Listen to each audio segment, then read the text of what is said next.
Okay dudes, we are out of the dyno, and before I tell you the results, I'm gonna have to ask you to take them with a grain of salt actually. So let's go into the details. This time around we did 4 runs, and the sad thing that made me lose confidence and complete trust in this dyno is that all 4 runs were different. Run 1 we made 124 horsepower. Run 2 was a failure. The car almost jumped out of the dyno, it almost got out, it was really weird, looked very violent. Here's a video of that.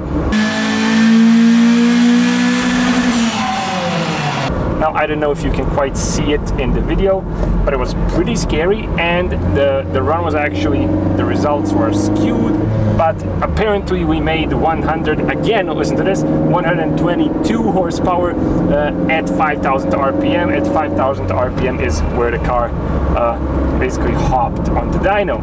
Run 3, we made 134 horsepower, actually 134.1. This was my best result, and when somebody asks me how much horsepower this car has, this is what I'm gonna tell them. Run 4, we made 129 horsepower.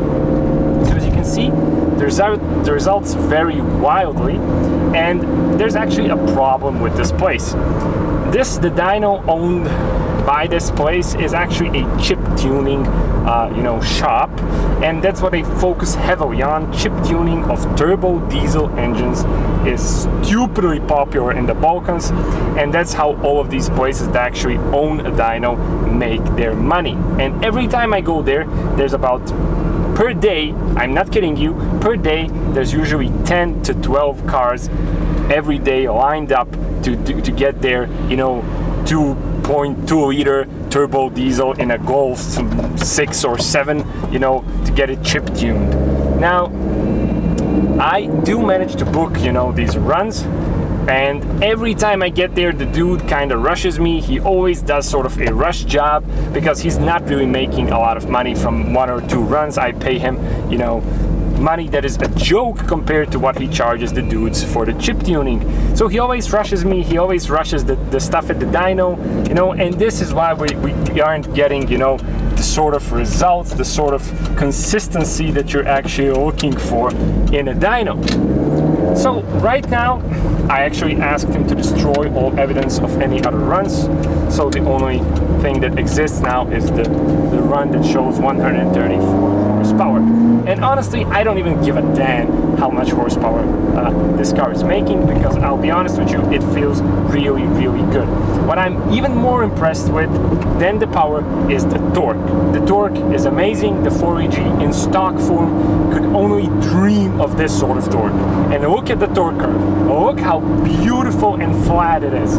And the torque starts from 3,000 RPM. You take this car at 3,000 RPM, you floor it, and it goes.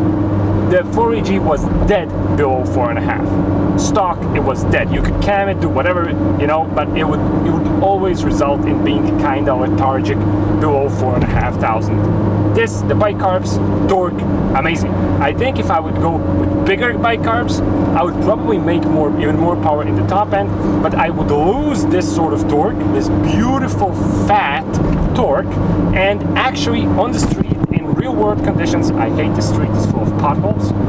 On the street, torque matters more than horsepower, because who cares about the power you're making at the last 1,500 RPM when you're spending 1% of your time on the street at those RPMs. Most of the time you're at 4,000 or 5,000 half throttle, and you want to react quickly to any sort of situations, and on the street when you decide to go, this thing goes. Honestly, I'm really, really, really happy with it. So how did I get improvements from last time? So here's what I did. Number 1, I actually degreed my cams properly. I had a professional do it. The professional is actually the guy with the Lancia Delta Integrale, where I'm spending a lot of my time lately. I'm sorry there wasn't an update. There will be an update. He did the cam degreeing, and there was quite a bit of correction on both of the cams. My butt dynoing of cam timing, it doesn't work with your butt. I already said this, I'm going to say it again, it doesn't work with your butt. You have to decrease your cam results from your cams. I messed again with my ignition map. I updated. There will soon be a video on the ignition map. I did a lot there in all throttle positions. I have a version 1 that I can call a first proper version that I'll probably be tweaking, but right now it's a pretty decent ignition map. I put 140 main jets on all of the carbs, the ones I ordered. And another really interesting thing that happened after I did the cam timing is that my idle got horribly lean. Right after the cam degreeing was done, the idle went from 12.5 to 17 actually. And I had to open up my pilot jets, the pilot screws, not my pilot jets, sorry, my pilot screws. They had to go 3 turns out for me to go back to around 13 at my idle.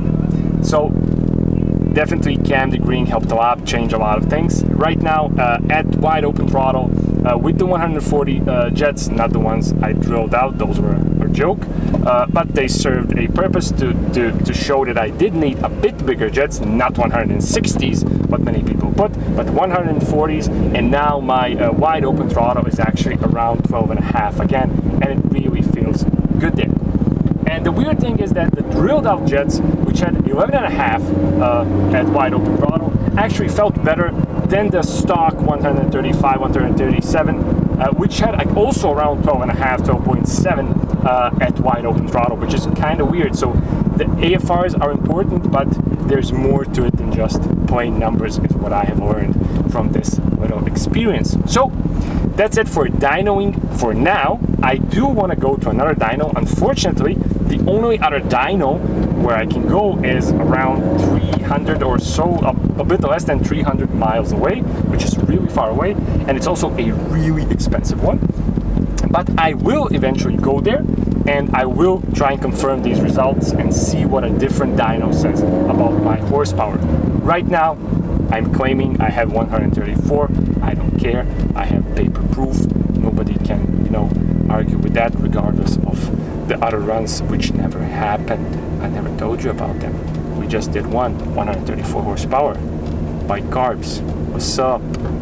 So yeah, that's it. That's about dynoing for now.